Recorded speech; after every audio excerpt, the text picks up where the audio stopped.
एक बार फिर से स्वागत है आप सभी का हमारे चैनल जीटी गुरुजी पर, जहां आप सबको पता है G for grammar and T for translation के वीडियोज आप सभी को मिलते हैं। मैं हूं आपका होस्ट, आपका दोस्त, आपका इंग्लिश गुरु प्रभात कुमार सिंह।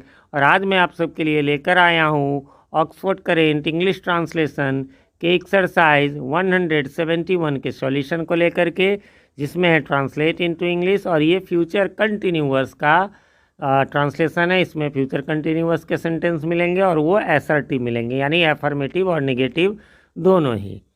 और इसकी पहचान है कि इसमें ता रहेगा, ती रहेगी, है ना, खेलता रहेगा, खेलती रहेगी, है ना, तो रहा होगा, रही होगी भी हो सकता है, जैसे, है ना। तो इसमें जो है, और इसका स्ट्रक्चर है यानी बनावट इसकी जो है इंग्लिश में, वो सब्जेक्ट, उसके बाद शैल या विल लगाएंगे, फिर बी लगाएंगे और फिर आईएनजी लगाएंगे। ठीक है, तो इसको बनाएं, इसको समझे। उससे पहले आपको बताना चाहूँगा, अभी ऊपर आई बटन में आपको लिंक नज़र आ रहा होगा एक्सरसाइज 170 का, यानी इस बुक के 1 से लेकर 170 तक के वीडियोस ऑलरेडी बन चुके हैं। उनको यदि आप देखना चाहते हैं तो उनके भी प्लेलिस्ट आपको मिल जाएंगे। 2 प्लेलिस्ट मिलेंगे, ऊपर आई बटन में भी और नीचे डिस्क्रिप्शन में। एक में 1 से लेकर 100 तक का मिलेगा और दूसरे में 101 से लास्ट तक के वीडियोज़ मिल जाएंगे। इनके अलावे भी प्लेलिस्ट को आप ऊपर आई बटन में और नीचे डिस्क्रिप्शन में चेक कर लें। ऊपर तो केवल 5 ही दे सकते हैं, नीचे बहुत सारे हैं हर बुक के नाम से। Oxford junior English translation, Oxford junior English grammar, Oxford current English grammar, Lucent junior grammar. यही नहीं, सबसे important grammar topics in English के नाम से एक प्लेलिस्ट है, जिसमें आपको जो है टेंस, वॉइस, नरेशन, इन सब के जो है वो एक्सप्लेनेशन वीडियो। ये तो जो है सॉल्यूशन वीडियो, इसमें आंसर बताता हूँ, लेकिन उसमें टेंस, वॉइस, नरेशन, है ना, नाउन, प्रोनाउन, ये सब एकदम 0 से एडवांस लेवल तक सीखना चाहते हैं तो वो सब वहाँ आपको मिल जाएंगे। चलिए तो अब शुरू करते हैं। वह पढ़ता रहेगा, जैसे मैंने बताया, सब्जेक्ट के बाद सेल या विल लगाना है, फिर बी लगा करके आईएनजी वाला रूप वर्ब का देना है, और उसके बाद कुछ आए तो बाद में रखेंगे। तो इसलिए he will be reading. Rita खेलती रहेगी, रीता का RITA भी लिख सकते हैं, REETA भी लिख सकते हैं। विल बी प्लेइंग, है ना। मैं जाता रहूँगा, आई शैल बी गोइंग। आप लोग काम करते रहेंगे, यू विल बी वर्किंग। आप मेरी प्रतीक्षा करते रहेंगे, अच्छा, you will be waiting for me. Waiting के बाद किस और कोई सब्जेक्ट है तो फॉर लगाएंगे। एक चीज़ आप गौर करेंगे, वह पढ़ता रहेगा या वह पढ़ रहा होगा, इसमें ये पहचान दी गई है, लेकिन उसमें यह भी है कि वह पढ़ रहा होगा तब भी वो कंटिन्यूअस है। सीता खेल रही होगी तो भी है। मैं जा रहा हूँगा, आप लोग काम कर रहे होंगे, करते रहेंगे तब भी हो गया, और कर रहे होंगे। आप मेरी प्रतीक्षा कर रहे होंगे तब भी। तो ये मैंने एग्जाम्पल के तौर पे बता दिया है, बाकी जो इसमें है मैं चर्चा उसी की करूँगा। हम लोग देश की सेवा करते रहेंगे, we shall be serving the country.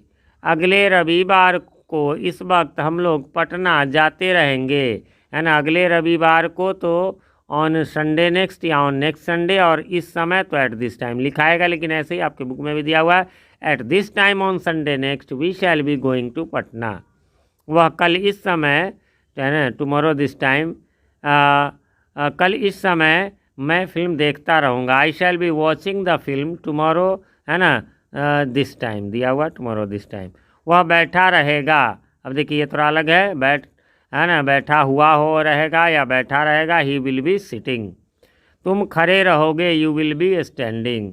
मैं इंतज़ार नहीं करता रहूँगा, I shall not be waiting. अब नॉट वाला आ गया नेगेटिव, तो एफर्मेटिव और नेगेटिव को मिला के ही हम लोग असर्टिव कहते हैं।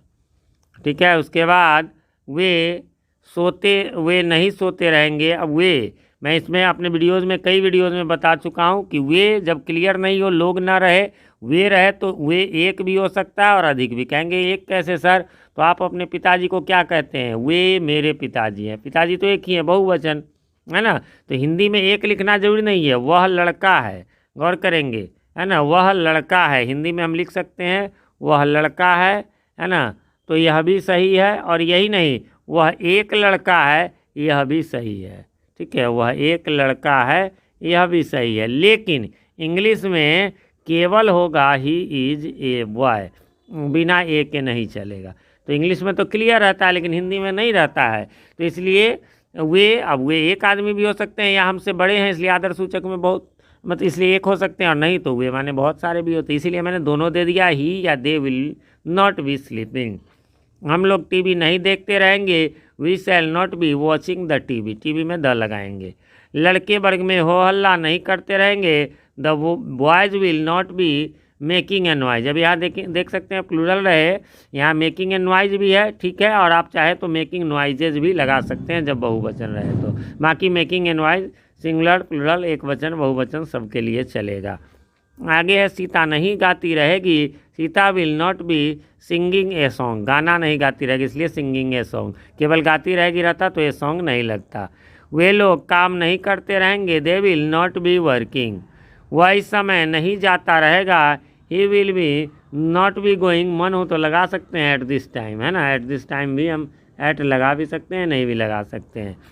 मैं परीक्षा नहीं देता रहूँगा, I shall not be appearing at the exam. मैंने डॉट शॉर्ट में लिखा है लेकिन आप पूरा स्पेलिंग लिखा करें, है ना, एग्जामिनेशन। उच्चारण भी गौर करेंगे, क्या हो जाएगा, एक अंडा वाला, है ना, जय, है ना, और फिर मी नेशन, एग्जामिनेशन शुद्ध होता है।